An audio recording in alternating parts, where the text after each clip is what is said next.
l'importance de venir avant à l'église. Quand vous venez avant, vous priez la prière du début là, ça aide.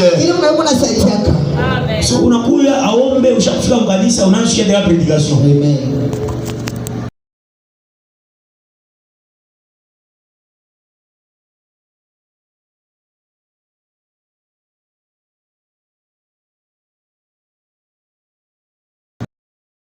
Vous ne pouvez pas connaître Jésus.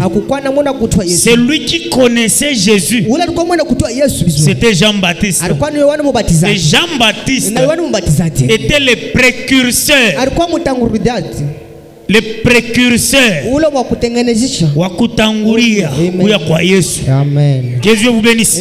Jean-Baptiste était le précurseur de la venue de Jésus.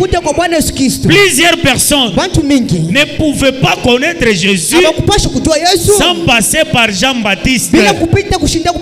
Il faut Jean-Baptiste pour vous pointer Jésus. Que Dieu vous bénisse. Parce que dans le temps de Jésus, il y avait plusieurs Jésus. Je crois que nous lisons dans la Bible. Il y avait Bar Jésus. Il y avait plusieurs Jésus. Mais pour connaître Jésus, il faut Jean-Baptiste. Que Dieu vous bénisse. Pour connaître Jésus, il faut Jean-Baptiste. C'est la seule personne qui connaissait Jésus. Et quand Jésus était venu, il s'est tenu devant l'assemblée. Il a dit aux gens, voici l'agneau de Dieu qui ôte le péché du monde. À partir de là, Jean a fait connaître Jésus-Christ à la foule. Est-ce que c'est très bien compris? Maintenant, la prophétie que nous avons reçue dans ce temps, dans Malachie 4, la mission, la commission, c'est quoi? Comme j'ai envoyé Jean-Baptiste comme précurseur de ma première venue, je t'envoie aussi avec un message comme précurseur de ma seconde venue. Que Dieu vous bénisse. Jésus, avant de venir, il a envoyé son envoyé. Son envoyé était qui? Jean-Baptiste. Et l'objectif de Jean-Baptiste, c'est quoi? De préparer le chemin. Que Dieu vous bénisse. Là où Jésus pouvait passer. C'est ce que Jésus fait. Maintenant, dans ce temps ici, Jésus est parti. Jésus est parti. Pour revenir, il ne peut pas venir sans pour autant envoyer quelqu'un. Est-ce que c'est très bien compris? Il ne peut pas revenir sans pour autant envoyer quelqu'un. Parce que s'il revient sans pour autant envoyer quelqu'un, vous ne pouvez pas le connaître. Il faut qu'il y ait quelqu'un qui va vous pointer Jésus. Est-ce qu'il y a quelqu'un qui comprend? C'est l'accomplissement de Malachie 4. Comme j'ai envoyé Jean-Baptiste, je t'envoie aussi avec un message qui préparera ma seconde venue. Est-ce qu'il y a quelqu'un qui comprend? Que Dieu vous bénisse. Et quand nous voyons William Branham, il n'est pas un homme ordinaire. Quelqu'un va venir pour dire que montrez-moi le nom de William Branham dans la Bible. Ça, ce sont des questions qui sont tellement terre à terre. Parce que dans la Bible ici, chaque personne a une place. Est-ce que vous croyez ça? Que Dieu vous bénisse. Si vous voulez que je vous montre ma place dans la Bible, il y a ma place. Chaque personne qui croit à sa place. Montrez-moi le nom de William Branham dans la Bible. Moi aussi je vais vous poser la question. Montrez-moi le nom de Jésus dans l'Ancien Testament. Que Dieu vous bénisse. Le nom de Jésus dans l'Ancien Testament, tu ne trouveras pas. Pourquoi? Parce que le nom vient quand la prophétie s'accomplit. Que Dieu vous bénisse. Jean-Baptiste avait une prophétie de l'Ancien Testament où il est écrit une voix qui crie dans le désert, préparant le chemin. Que Dieu vous bénisse. Dans le Nouveau Testament, les gens ne connaissaient pas ce nom. Mais quand Jean-Baptiste est né, quand il est né, c'est alors qu'il y avait l'accomplissement du nom. Même Zacharie, quand il était dans la chambre et dans le lieu très saint, en train de faire des sacrifices, l'ange Gabriel est entré. Il a dit, tu auras un enfant. Élisabeth, ta femme, aura un enfant. Et tu lui donneras le nom de Jean. Il a dit, comment cela va se faire? Parce qu'Élisabeth, elle est déjà vieille. Que Dieu vous bénisse. L'ange a dit, discute avec moi. Après quoi, il est sorti muet. Il ne pouvait pas parler. C'est alors quand Jean était né, le nom est venu. Que Dieu vous bénisse. C'est de même avec Jésus-Christ. Quand il est né, vous lui donnerez le nom de Jésus. L'accomplissement du nom. Le nom vient quand la prophétie s'accomplit. Que Dieu vous bénisse. Jean-Baptiste, il était celui qui marchait avec le nom d'Élie. L'esprit d'Élie. Que Dieu vous bénisse. Jean-Baptiste marchait avec l'esprit d'Élie. Selon l'Ancien Testament, c'était Élie qui devait venir. Mais quand la prophétie s'est accomplie, on ne l'appelait pas Élie, mais on l'appelait qui? Jean. Je ne sais pas si je me fais comprendre. Que Dieu vous bénisse. C'est même dans notre temps, Dieu a accompli ce qu'il a parlé dans Malachie 4. Il a donné un homme. Il a donné à un homme une mission de préparer le chemin. Est-ce que c'est très bien compris? Que Dieu vous bénisse. Je crois. Je me fais comprendre. Je continue un peu avec la lecture parce que je suis trop précis. Écoutez. Jésus dit ceci.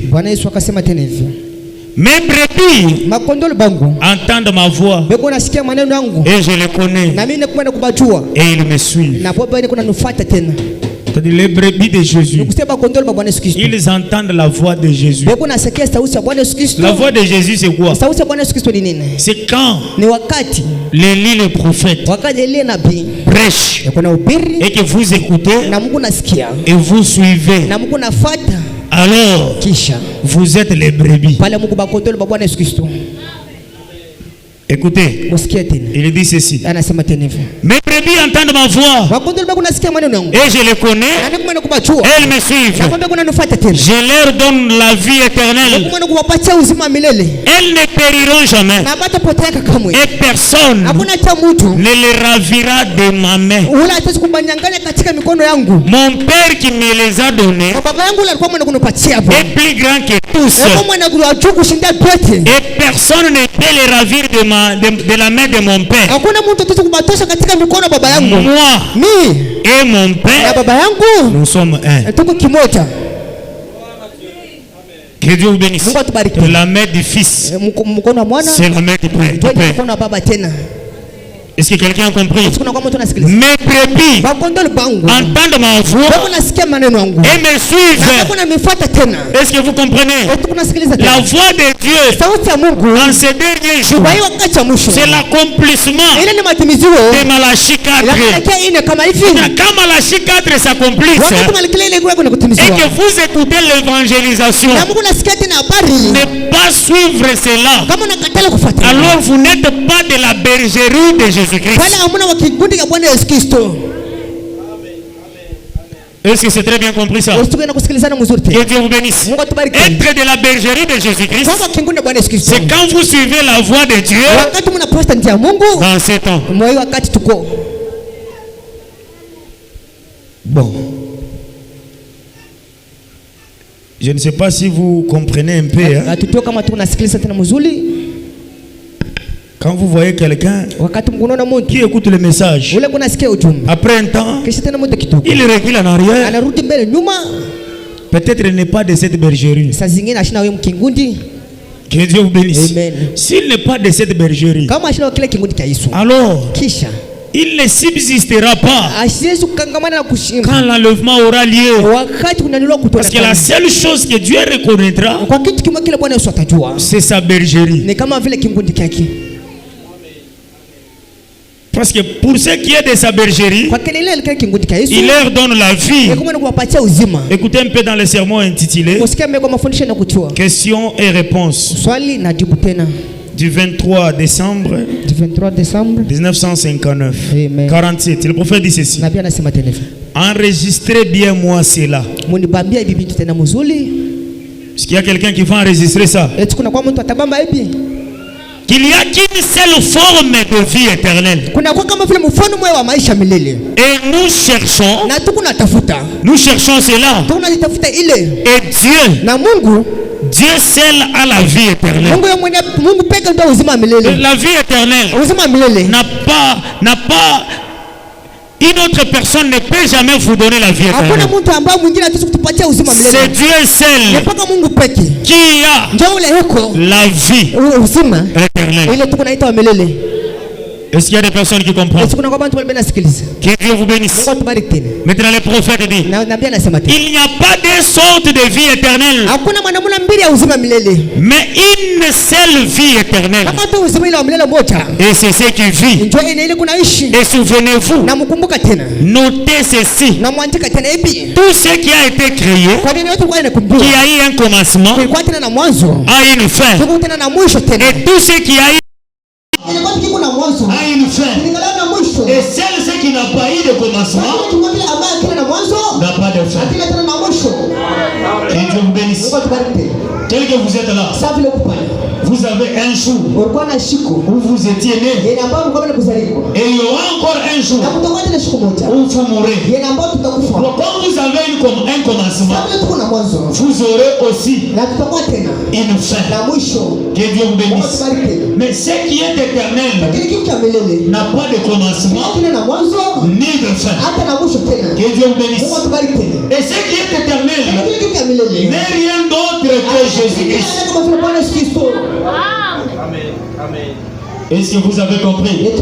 On l'appelle la vie Zoé. Que Dieu vous bénisse. Il n'y a qu'une seule forme de vie. Cette vie-là, c'est Dieu. Le diable n'a pas la vie éternelle. Pourquoi? Parce qu'il a été créé. Il a un commencement et il aura une fin. Que Dieu vous bénisse. Le monde ici a un commencement et aura une fin. Les gens que vous voyez ont un commencement et auront une fin.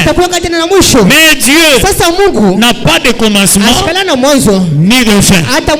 Maintenant, quand nous prêchons la parole, nous voulons que Dieu éternel entre dans ton âme pour que vous ayez la vie éternelle. Que Dieu vous bénisse. Comme Dieu ne peut pas périr, s'il vit en vous, alors vous ne périrez jamais. Je veux dire à quelqu'un, l'enfer que vous écoutez ne peut pas subsister éternellement. Je crois que l'enfer aura lieu. Je crois ça. Mais l'enfer ne peut pas subsister éternellement, parce que l'enfer a un commencement et il y aura une fin. La Bible dit l'enfer vivra au siècle des siècles. Quand on parle de siècle des siècles, siècle des siècles, c'est différent d'éternellement. Quand on parle de siècle, c'est dans le temps. Un siècle compte 100 ans. Si nous pouvons parler de 10 siècles, directement ça devient siècle des siècles. S'il peut y avoir 100 siècles, c'est siècle des siècles. Mais quand on parle d'éternellement, éternellement, il n'y a plus encore de temps. C'est dans l'infini jusqu'à l'infini. C'est-à-dire qu'il n'y a pas de temps. Que Dieu vous bénisse. Et comment quelqu'un qui n'a pas la vie éternelle peut vivre éternellement en enfer? Que Dieu vous bénisse. Et toi, tu n'as pas la vie éternelle. Tu vas vivre éternellement comment en enfer? Est-ce que c'est très bien compris? C'est-à-dire l'enfer va exister. Dieu a fait créer l'enfer pour le diable et ses anges. Et tous les hommes qui à cette parole auront le temps d'aller en enfer. Là-bas en enfer. Que Dieu vous bénisse. Mais il ne peut pas vivre éternellement. Est-ce que c'est très bien compris? Maintenant comprenez. Les prophètes disent, et le seul être qui n'ait jamais eu de commencement, c'est Dieu. Et le seul moyen pour vous de pouvoir ressusciter à la résurrection, c'est d'avoir la vie éternelle en vous. Que Dieu vous bénisse. Tu veux participer à la résurrection, tu dois recevoir la vie maintenant. Soit tutakujika tu, on va t'enterrer, on va t'oublier donc. Que Dieu vous bénisse. Si vous voulez participer à la première résurrection, vous devez recevoir la vie éternelle. Et la vie éternelle, c'est qui? C'est Jésus.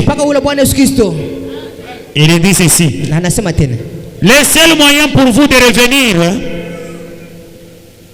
le seul moyen pour vous de revenir, c'est par quelque chose qui n'a pas eu de commencement. Et quand vous avez reçu le Saint-Esprit, en vous demeurant une vie qui n'a et qui ne